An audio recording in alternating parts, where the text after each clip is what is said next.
Hey everybody, welcome back to the Indie Dev Corner. Today I'm playing a game called Pyramid Run. This is a game that I was talking to the developer on Reddit, and he sent this over to me for me to check out. So, from what I was told, it's kind of based around the old Qbert game, and I'm going to throw a picture of that up so that you guys can see what that obviously looks like. But from what I did play a little bit, I do get a lot of very Qbert vibes from it, and I actually thought it was pretty cool because I enjoyed Qbert when I was younger, so I thought, cool. The developer also mentioned to me that this is the first game that they've ever built, and it was built using Unity. He also mentioned to me that this uses a lot of assets that he got off the asset store, so I thought it worked out fairly well.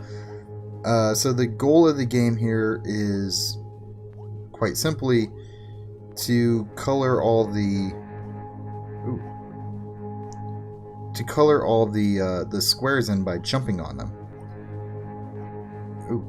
And I do need to be careful because there are these little hey, cool, I got rapid shot going now. Come on. There we go. There are these little red circles that jump into the game, and so you do have to be like kind of weary of them. Your character does shoot, and he kind of just shoots at random. Ooh, that could have been very bad.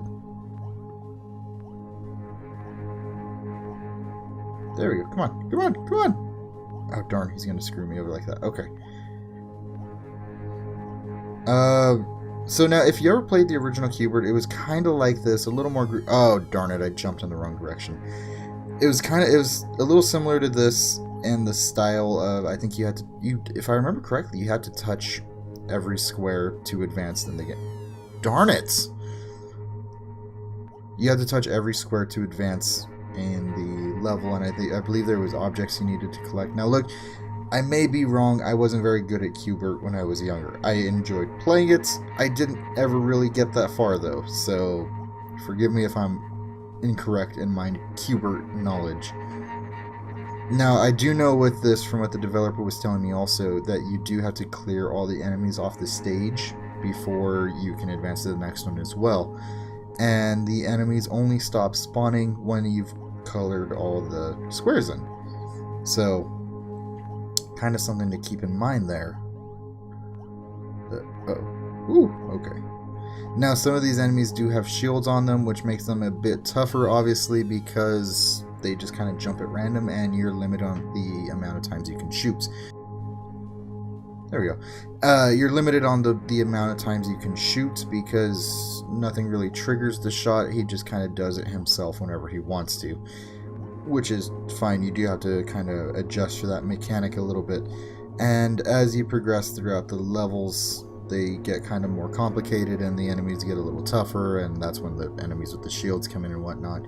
Now, your controls are basically tapping the corners of the screen. The top right corner, where you see me tapping now, moves me kind of in this upwards direction, I guess is the right way to say that. It's kind of...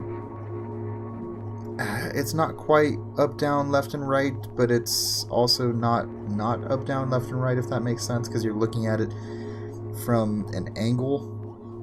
So, like, the down...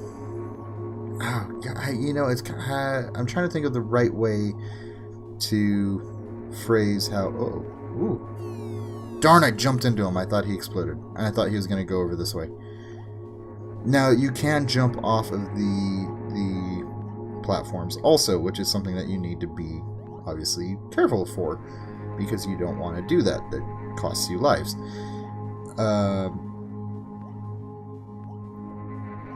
You also need to be weary of where all those enemies are, because they kind of move randomly and very sporadically, and that can cause problems if you're not really planning things out in advance.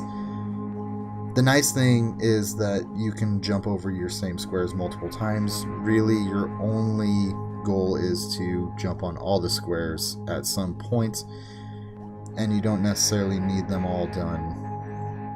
There we go. It's not one of those games where you only can touch each square once, so that makes it a little bit easier. And once you kind of develop a pattern for how this should go, it gets kind of simple. It's just dealing with the newer types of enemies and the new things that you have to watch out for and whatnot. And then making sure you don't do something dumb like jumping off the side of the building. I call it the building, but it's the platforms. Which is something I do many times, especially before I started recording and I wanted to make sure that I fully understood how to play the game. I jumped off quite a bit, so...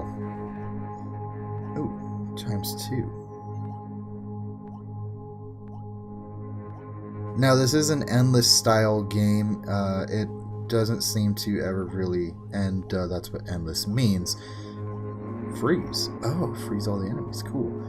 So I think it's more just how far can you get, and then use that to brag to your friends and whatnot. That, haha, look at me, I made it to level 20, you guys all suck kind of thing. Why did I jump? Darn it.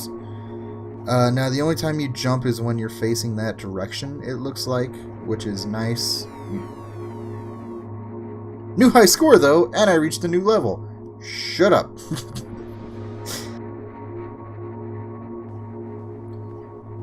Now, I'm going to say this for a first-time developer, this isn't too bad. It's pretty fleshed out. Everything works well. The enemies aren't super difficult. The level design, well, granted, it's the same thing over and over, but still, for a first-time developer, I think this is actually a pretty good game. Where is he going to... Okay, good. I thought he was going to go for the cheeseburger.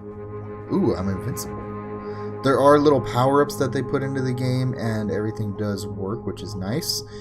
You can kind of start seeing, like, because what he had mentioned to me before is that this is a game made entirely from assets that he got from the asset store.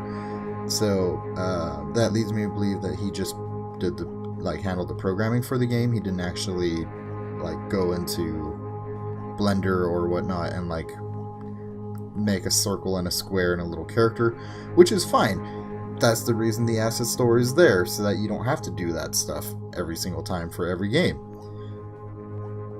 Oh man, alright, if he had one more shield on him, I was gonna be toast.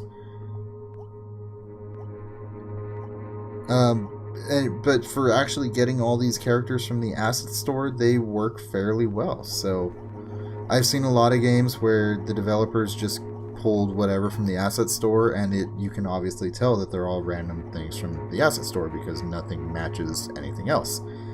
These actually relatively match each other, except for, like, you can kind of see lines on the little guy there, but even still it kind of fits in this universe that he's made.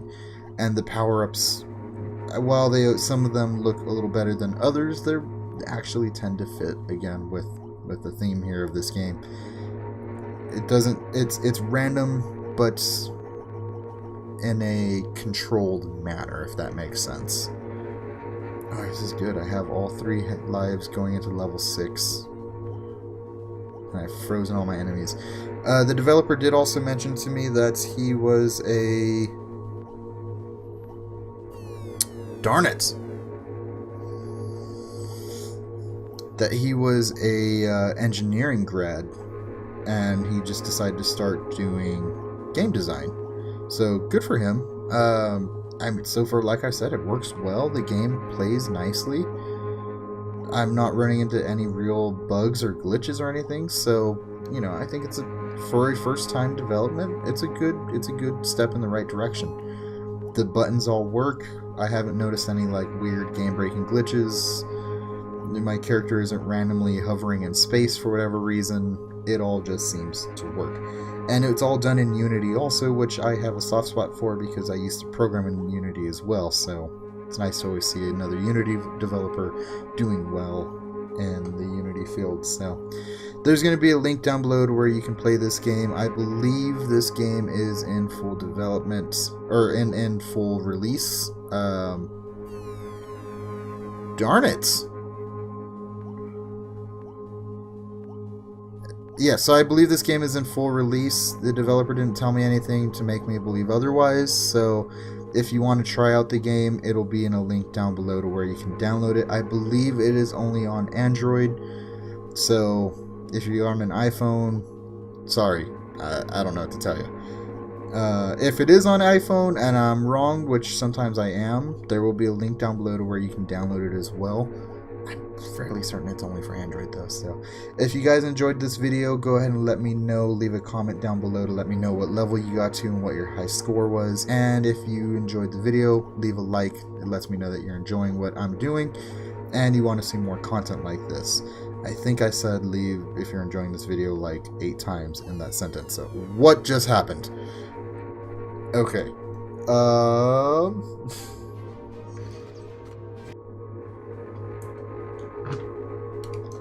Remember when I said I hadn't seen any game-breaking glitches? That's alright. It was I died anyways. It doesn't matter. If you're new to my channel, click that chinchilla icon in the center. That'll get you subscribed. If you're already subscribed, hit that bell icon and that'll notify you every time I upload a new video. To the left of that chinchilla icon is a video I handpicked specifically for you, and to the right is a video that YouTube picked. So, hope you guys enjoyed this video, and I will see you in the next one.